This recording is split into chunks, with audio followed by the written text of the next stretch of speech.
Sí, bueno, muy buenos días. Ustedes saben que desde tempranas horas de la mañana estamos aquí dirigiendo esta intervención aquí en el rodeo 1 y 2.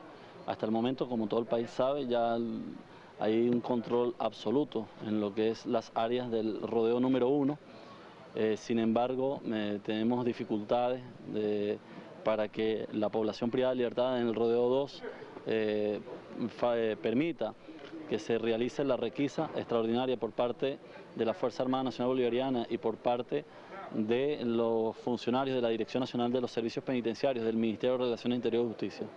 Debo también comenzar rindiéndole tributo a los dos compañeros de la Guardia Nacional Bolivariana, quienes fallecieron ayer aquí producto de las acciones hostiles y violentas por parte de sectores o un grupo de internos que mantienen este tipo de conducta violenta contra los funcionarios. Nosotros hemos tomado esta medida precisamente para garantizar, en primer lugar, la vida del resto de la población privada de libertad. No es toda la población privada de libertad la que tiene este tipo de conducta. Es un grupo que se identifican o se asocian, se agrupan alrededor de un líder negativo que se define en términos penitenciarios pranes, y un grupo que lo rodea, que son el carro, que son, digamos, los que realizan las acciones violentas dentro de los penales. Y ese grupo muchas veces toma el control porque tiene el control de las armas de fuego y somete al resto de la población privada de libertad. Esto impide y niega la posibilidad de implementar medidas que vayan en favor de la humanización del sistema penitenciario, el acceso a la justicia y la asistencia integrada a la población privada de libertad, o sea, todo unas consecuencias negativas y que coloca a estos penales como penales violentos, donde ocurren muertos, donde hay violación de derechos humanos, etcétera. En consecuencia, esta medida, repito, que ustedes han visto el nivel de profesionalismo, el nivel de cuidado, de planificación que hemos tenido con la Guardia Nacional Bolivariana. El propio comandante general de la Guardia está al frente de las operaciones, está el Ministerio Público, la Defensoría del Pueblo, estamos todas las autoridades del Gobierno Nacional, minuto a minuto reportando la situación. Hoy en la mañana hemos tenido conversaciones con los líderes de ese penal. La actitud sigue siendo igual, hostil, se niegan a permitir hacer la asistencia integral a la población privada de libertad, se niegan al diálogo. Nosotros queremos transmitirle en primer lugar un mensaje a los familiares, a esa familia que evidentemente tiene su angustia, comprendemos la preocupación, el malestar que están pasando algunos de los familiares, pero también es nuestra obligación garantizarle la vida inclusive a sus hijos. Y es por ello que hemos tomado estas medidas. Ahí está, ustedes han visto la cantidad de guardias nacionales heridos, 2 fallecidos. Sin embargo, es nuestra misión, o sea, nosotros estamos haciendo esto a costa de lo que sea, pero con claridad absoluta de respeto a los derechos fundamentales y a la preservación de la vida como valor supremo de la población privada de libertad. Esto nunca antes se había visto. Por el otro lado, los discursos de algunos sectores llenos de odio, que a veces son contradictorios, porque muchas veces critican por la falta de acciones, y cuando tomamos acciones para profundizar, garantizar la paz, profundizar las medidas de tratamiento, avanzar con el sistema de humanización, entonces salen a decir que masacre, muchas veces con posturas irresponsables, que favorecen al desasosiego, favorecen a la incertidumbre, etcétera. Sin embargo, nosotros hemos actuado con mucha ponderancia, con mucho cuidado. Aquí estamos dentro del mismo penal, en la mañana, durante toda la noche y en parte de la mañana del día de hoy se siguen escuchando disparos desde el rodeo número 2. El resto de la población privada de libertad del número 1 ya comenzamos una fase de asistencia integrada a la población privada de libertad. Inclusive la fiscal general de la República se comunicó con nosotros, la presidenta del Tribunal Supremo se comunicó con nosotros, la presidenta de la Sala Penal del Tribunal Supremo de Justicia también está en contacto permanente. Vamos a iniciar una fase ahora de revisión de las causas judiciales porque más de 200 privados de libertad pueden obtener en las próximas horas beneficios de sustitución de medidas de la privacidad de libertad, pero de rodeo 1, y que ellos no podían tener acceso a ese derecho porque se lo negaban los propios internos. ¿Y cómo se lo negaban? Bueno, bajo el control violento de las armas de fuego. Un plan es el que ellos pretenden imponer su gobierno de la violencia. Ahora, estos son parte de las medidas que acompañan este tipo de intervenciones, tratar de restituir el orden interno, el régimen penitenciario, para que nosotros podamos clasificar a la población privada de libertad, aplicar todas las políticas de tratamiento, intramuros, todo lo que podamos hacer en cuanto a la asistencia integral, a la revisión jurídica de cada causa penal y una serie de medidas que no se pueden hacer en estas condiciones de hostilidad, de violencia, donde unos internos pretenden, repito, negar la posibilidad de ayuda y de acompañamiento para la transformación del sistema penitenciario. Nosotros, por ejemplo, en espacios que ya están liberados de la violencia, la comunidad penitenciaria de Cobro, la mínima de Carabobo, Puente Ayala, Yaredó, etcétera, son comunidades que están funcionando y que no ha habido ni un solo hecho de violencia, producto de la política que adelanta la revolución del gobierno bolivariano, que es una política liberadora para esa población privada de libertad, pero en estos espacios donde lo asumimos con mucha responsabilidad y siempre hemos dado la cara y hemos sido autocríticos, que estos son espacios que falta mucho por hacer y esto es parte de los pasos que estamos dando para seguir trayendo la paz primero a la propia población privada de libertad, que muchos de ellos, repito, el 90% de la población privada de libertad está de acuerdo con este tipo de medidas, porque ahí reina una suerte, o gobierna una suerte de desorden, de anarquía, de violencia. La familia tiene que estar tranquila y tener la plena y absoluta confianza que nunca, jamás y nunca nuestras actuaciones serán en contra del respeto a la vida de sus familiares, de sus privados de libertad. Nunca todo lo que hagamos va a ser para atentar contra sus vidas, lo contrario, más bien lo contrario. Todo lo que estamos haciendo es para preservarle la vida a sus hijos, a sus familiares. No se dejen manipular.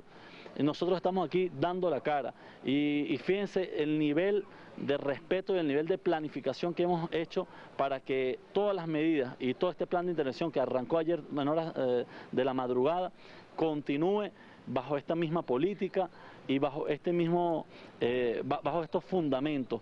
Y aquí estamos, repito, al frente de esta tarea las propias autoridades del gobierno nacional y desmintiendo, sobre todo desenmascarando a aquellos que juegan a la violencia, al odio, que juegan a que estos espacios se conviertan en espacios dominados por la muerte. ¿No es cierto entonces la cantidad de muertos que dicen que hay, heridos que hay por parte de los internos, ministro, para que puntualice este punto?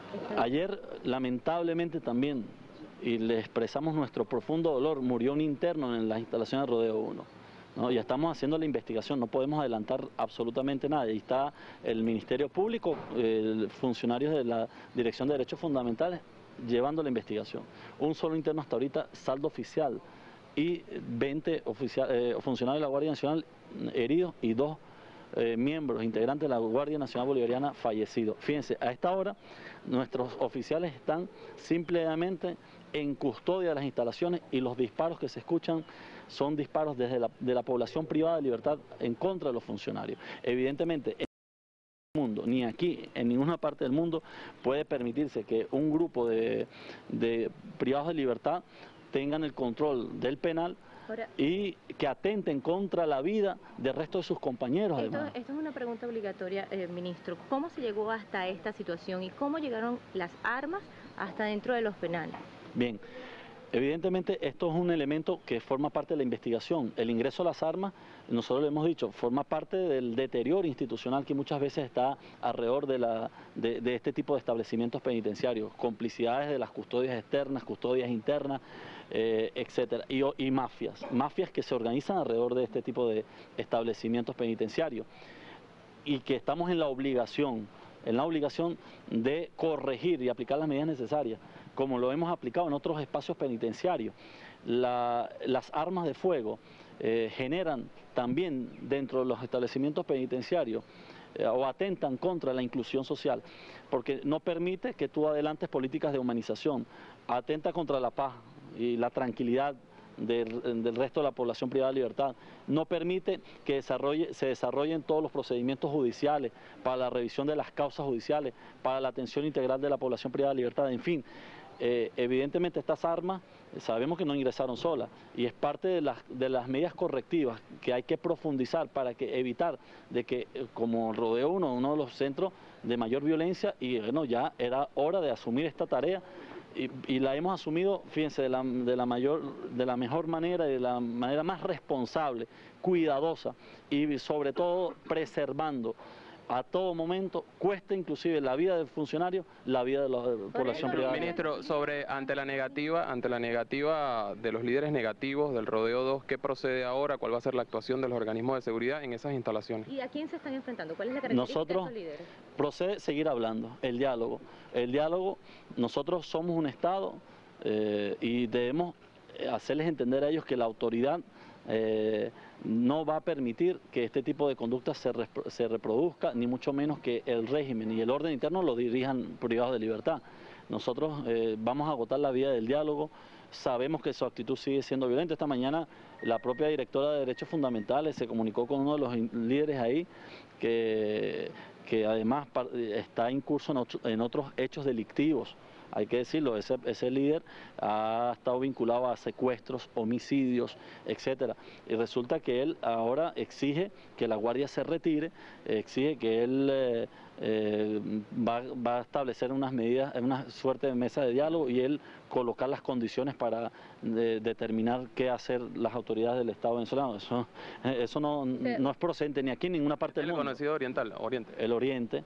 Son dos líderes, ¿no? Son dos líderes, sí, negativos, y nosotros le hemos dicho, ustedes tienen que facilitar la requisa, que la población baje a los patios, como lo hizo Rodeo 1, fíjense, ellos alegaban de que la Guardia los iba a masacrar, y bueno, y acompañado por toda la campaña de odio de los medios de la derecha, y un medio particular que llamaba abiertamente a la violencia y a la mezquindad que los embarga, el odio, etcétera.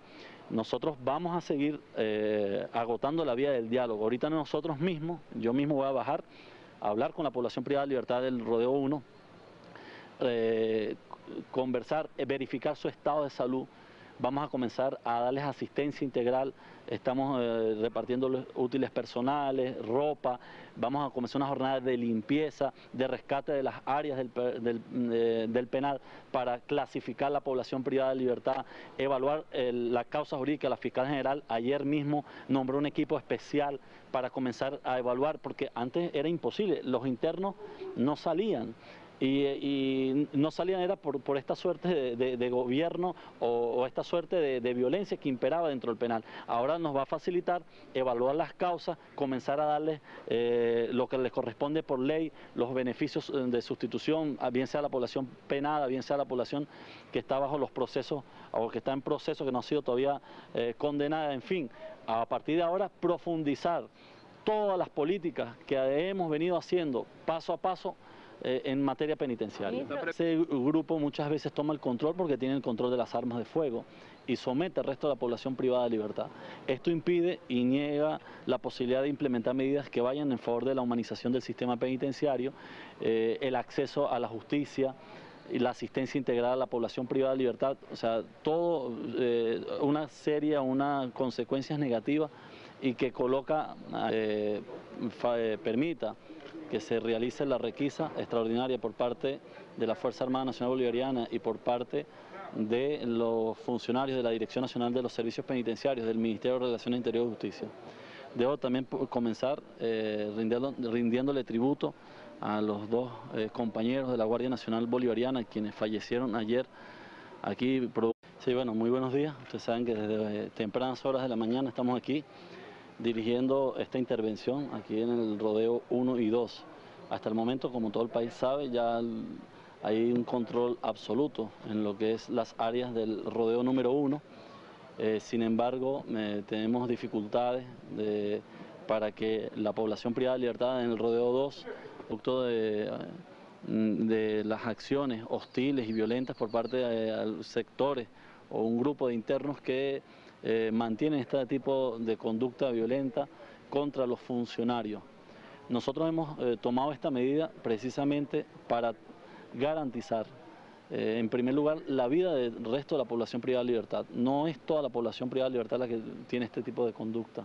Es un grupo que se identifican o se asocian, se agrupan alrededor de un líder negativo que se define en términos penitenciarios pranes, y un grupo que lo rodea, que son el carro, que son, digamos, los que realizan las acciones violentas dentro de los penales, y